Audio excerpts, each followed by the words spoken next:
Hey, do you know what project management quality control is? Sure do. It's a process that ensures that a project meets the quality standards set by the stakeholders. It involves monitoring and controlling all aspects of the project to ensure that it meets the quality requirements. That makes sense. What are the four main stages of project quality management? The first stage is planning, where you define the quality objectives and plan how to achieve them. The second stage is assurance, where you ensure that the project is meeting the quality standards. The third stage is control, where you monitor and control the quality of the project. The fourth stage is improvement, where you take corrective actions to improve the quality of the project. Interesting.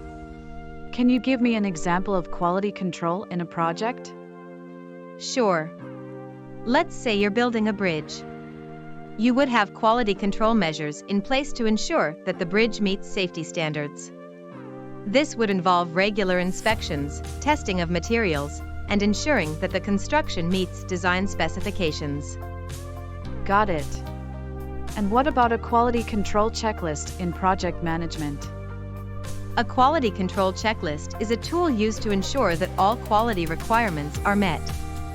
It includes items such as testing requirements, review processes, and documentation requirements. It helps ensure that nothing is missed and that all quality requirements are met. That's helpful. So, in summary, project management quality control is a process that ensures that a project meets the quality standards set by stakeholders. The four main stages of project quality management are planning, assurance, control, and improvement.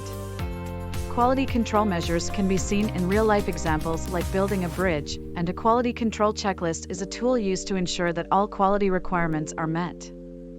Exactly. And by following these best practices, we can ensure that our projects meet the highest quality standards and exceed stakeholder expectations.